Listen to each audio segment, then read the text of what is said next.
नमस्कार दोस्तों, स्वागत है आप सभी का हमारे YouTube चैनल आरजे करिश्मा वेव स्टोरीज में। और आज हम बात करेंगे आप सभी के साथ सकारात्मक दृष्टिकोण की। और ये बात आप सभी बाखूबी समझते हैं कि सफल व्यक्तियों में एक मुख्य विशेषता पाई जाती है, वो होता है हमारा सकारात्मक दृष्टिकोण। वे हर असफलता में भी सकारात्मक पहलू देखते हैं।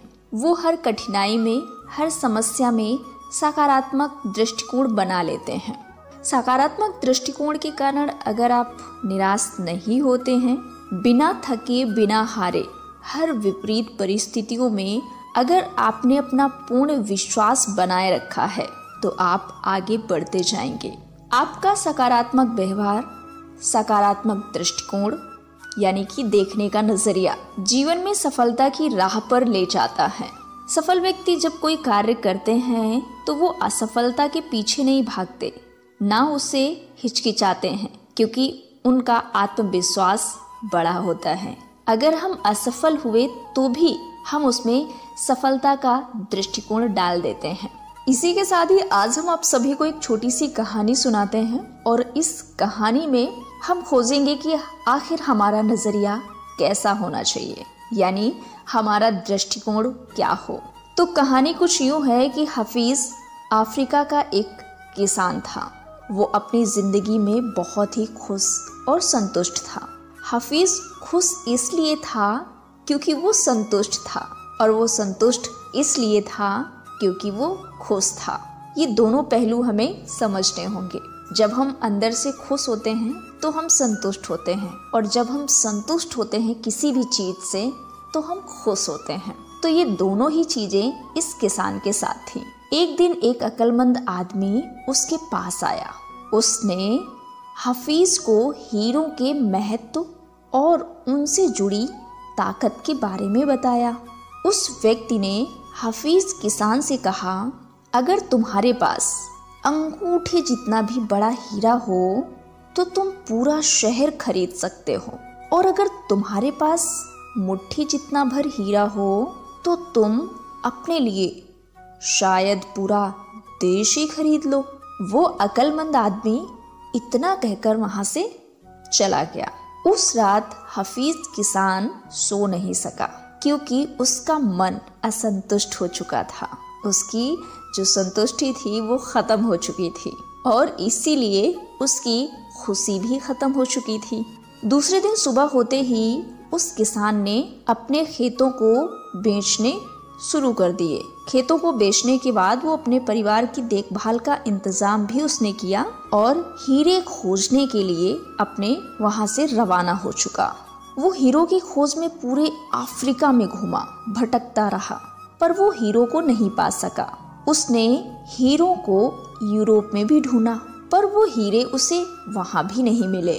स्पेन पहुंचते पहुंचते वो मानसिक, शारीरिक और आर्थिक तीनों रूपों में पूरी तरह से टूट चुका था, यानी कि थक गया था। वो इतना मायूस हो चुका था कि अंत में उसने नदी में कूदकर खुदकुशी कर ली। इधर जिस आदमी ने हफीज किसान के खेत खरीदे थे, वो एक दिन उन खेतों से होकर बहने वाले नाले में अपने जानवरों को पानी पिला रहा था। तभी सुबह के वक्त उग रहे सूरज की किरण नाले के दूसरी ओर बड़े पत्थर पर पड़ी, और वो पत्थर इंद्रधनुष की तरह जगमगा उठा।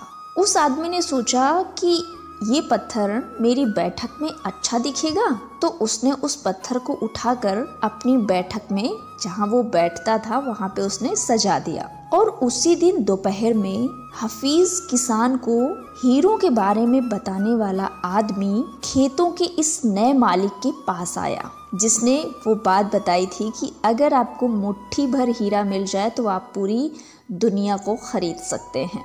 उसने उस जगमगाते हुए पत्थर को देखकर पूछा, उसने, क्या हफीज लौट आया जिसने हफीज के खेत खरीदे थे? उस नए मालिक ने जवाब दिया, नहीं। लेकिन आपने ये सवाल क्यों पूछा? तो उस अक्लमंद आदमी ने जवाब दिया, क्योंकि ये जो आपने अपनी बैठक में सजाया है ये हीरा है, क्योंकि मैंने इसे देखते ही पहचान लिया। तब उस नए मालिक ने कहा, नहीं, ये तो महज एक पत्थर है। मैंने इसे नाले के पास से उठाया है। आइए मैं आपको और भी दिखाता हूँ, वहाँ पर ऐसे बहुत सारे पत्थर पड़े हुए हैं। फिर उसने वहाँ से नमूने के तौर पर बहुत सारे पत्थर उठाए और उन्हें जांचने परखने के लिए भेज दिया। वे पत्थर सच में हीरे ही साबित हुए और उन्होंने पाया कि उस खेत में दूर दूर तक हीरे ही हीरे दबे हुए हैं।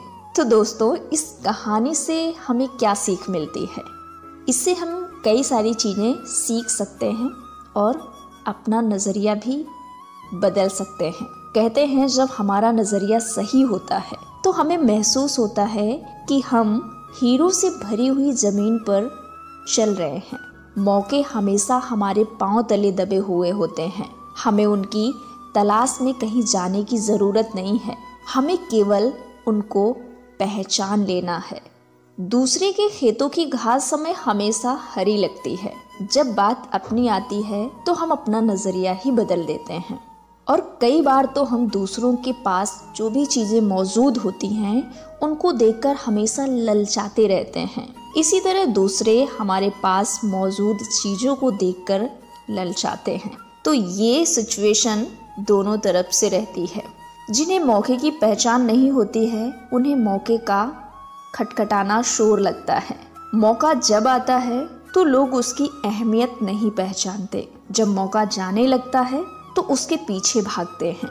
कोई भी मौका दोबारा नहीं खटखटाता और जब दूसरा मौका हमें मिलता भी है तो वो पहले वाले मौके से बेहतर भी हो सकता है और बदतर भी हो सकता है, पर वह ठीक पहले वाले मौके जैसा नहीं हो सकता है। कई बार गलत वक्त पर लिया गया सही फैसला भी गलत फैसला बन जाता है।